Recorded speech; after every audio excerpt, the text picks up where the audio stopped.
Perkenalkan, nama saya Yana Valentina Sedian dengan NIM 220531114 dari Prodi Pendidikan Ekonomi. Pada video ini saya akan membahas materi dari fungsi pengendalian. Materi yang akan dibahas adalah yang pertama, definisi pengendalian. Yang kedua, tipe-tipe pengendalian. Yang ketiga, tahapan proses pengendalian. Dan yang terakhir, metode dalam pengendalian. Latar belakangnya, mengendalikan adalah suatu usaha untuk meneliti kegiatan-kegiatan yang telah dan akan dilaksanakan. Pengendalian berorientasi pada objek yang dituju dan merupakan alat untuk menyuruh orang-orang bekerja menuju sasaran yang ingin dicapai. Pengendalian merupakan suatu proses dasar untuk mendapatkan sesuatu yang identik dan apa saja yang akan dikendalikan. Pengendalian yang baik membantu memperlancar hubungan antar manusia. Pengendalian juga dapat membantu mengidentifikasi problema-problema manajemen. Usaha-usaha untuk mengidentifikasi problema-problema merupakan tantangan bagi para manajer. Seorang manajer akan menyadari suatu problema apabila terjadi penyimpangan dari sasaran yang ingin dicapai. Seringkali terjadi bahwa ada lebih dari satu penyimpangan yang berhubungan dengan suatu problema dan menjadi tugas manajer yang bersangkutan untuk membatasi penyimpangan tersebut dan menentukan relevansi masing-masing. Definisi pengendalian. Fungsi pengendalian atau kontrol merupakan bagian dari fungsi manajemen.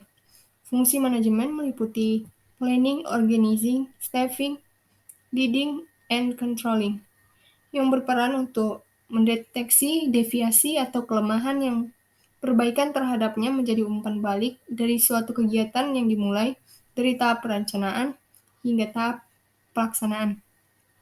Hal-hal yang mencakup dalam fungsi controlling adalah menciptakan standar atau kriteria, membandingkan hasil monitoring dengan standar, melakukan perbaikan atas deviasi atau penyimpangan, merevisi dan menyesuaikan metode pengendalian sebagai respon atas hasil pengendalian dan penahan kondisi, serta mengkomunikasikan revisi dan penyesuaian tersebut ke seluruh proses manajemen. Istilah pengendalian seringkali dipertukarkan dengan istilah pengawasan, terutama di lingkungan sektor publik atau pemerintah. Tipe-tipe pengendalian. Tipe-tipe pengendalian ada 3. Yang pertama, feed-forward control. Tipe pengendalian ini akan memungkinkan manajer melakukan antisipasi terhadap masalah sebelum masalah itu timbul. Tipe pengendalian ini sendiri juga merupakan tipe pengendalian yang berada pada tahapan input atau input stage dari suatu proses produksi. Para manajer dapat melakukan feed-forward control dengan cara memperketat spesifikasi bahan baku yang dipasok oleh para pemasok. Yang kedua, concurrent control. Tipe pengendalian ini merupakan pengendalian yang dilakukan oleh para manajer selama proses produksi atau conversion stage berlangsung. Pengendalian jenis ini akan memberikan kepada manajer umpan balik atau feedback yang cepat mengenai tingkat efisien dan dari penggunaan input yang diubah menjadi output, sehingga para manajer dapat melakukan tindakan perbaikan terhadap masalah yang timbul dengan segera. Dalam melaksanakan tipe pengendalian ini, manajer dibantu oleh aplikasi teknologi informasi yang akan memberikan para manajer peringatan lebih cepat mengenai sumber dari berbagai masalah yang terjadi. Dan yang terakhir ada tipe pengendalian feedback control. Tujuan manajer menerapkan feedback control adalah untuk memperoleh informasi mengenai reaksi dari para konsumen setelah mereka menggunakan produk perusahaan, agar manajer dapat mengambil berbagai tingkatan manajerial yang diperlukan berdasarkan informasi yang diperoleh dari konsumen.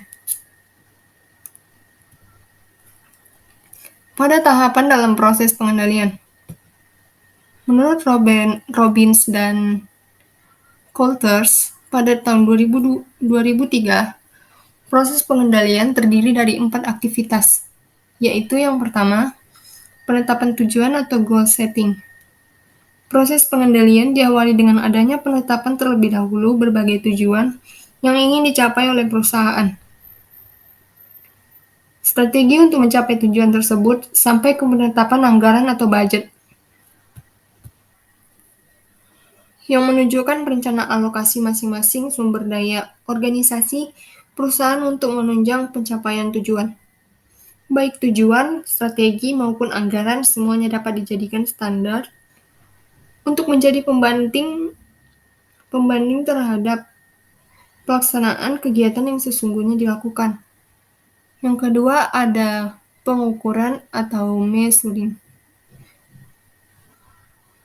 Pada tahapan ini merupakan penetapan satuan numerik terhadap suatu objek yang diukur.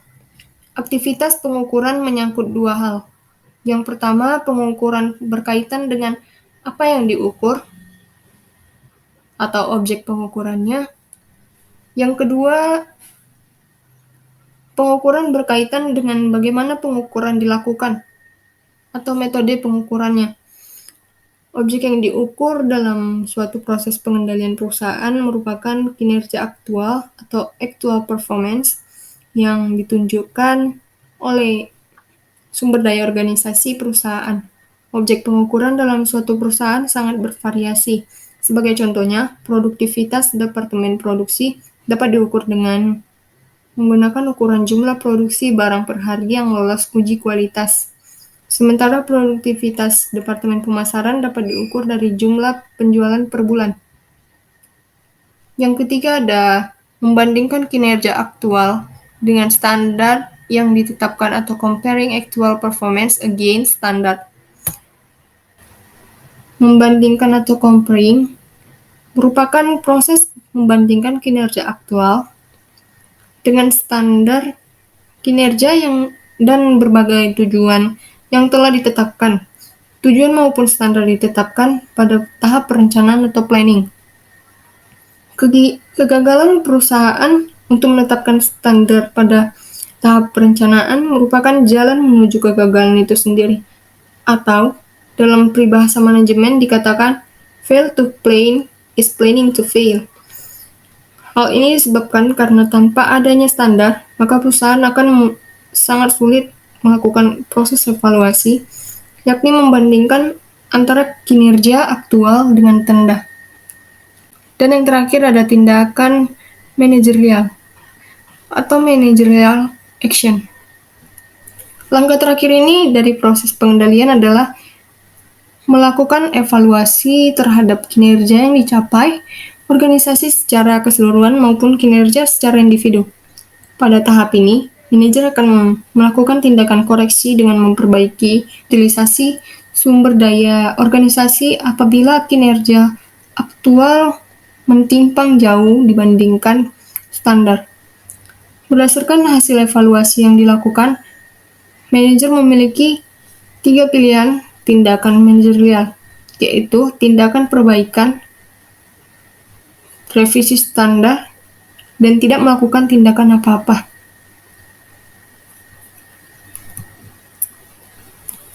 Pada materi yang terakhir, yaitu metode dalam pengendalian. Metode dalam pengendalian bisa dikelompokkan ke dalam 2 bagian, yaitu pengendalian non-kuantitatif dan pengendalian kuantitatif. Pada pengendalian non-kuantitatif, tidak melibatkan angka-angka dan dapat digunakan untuk mengawasi prestasi organisasi secara keseluruhan. Yang pertama ada pengamatan atau pengendalian dengan observasi.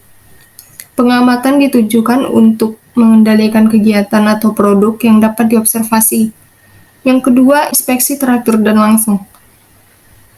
Inspeksi teratur dilakukan secara periodik dengan mengamati kegiatan atau produk yang dapat diobservasi. Yang ketiga, laporan lisan dan tertulis.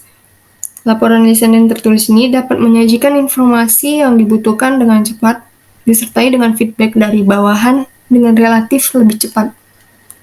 Yang keempat ada evaluasi pelaksanaan.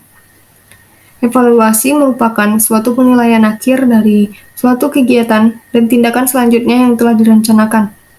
Dan yang terakhir ada diskusi antar manajer dengan bawahan tentang pelaksanaan suatu kegiatan. Pada pengendalian kuantitatif, melibatkan angka-angka untuk menilai suatu prestasi. Yang pertama ada anggaran. Anggaran merupakan laporan resmi mengenai sumber-sumber keuangan yang telah dilaksanakan untuk membiayai pelaksanaan aktivitas tertentu dalam kurun waktu yang telah ditetapkan. Yang kedua ada audit, pemeriksaan akuntan, yaitu suatu proses sistematik untuk memperoleh bukti secara objektif tentang yang telah ditetapkan. Sekian materi yang saya bahas pada video ini. Maaf jika ada salah kata, saya ucapkan terima kasih.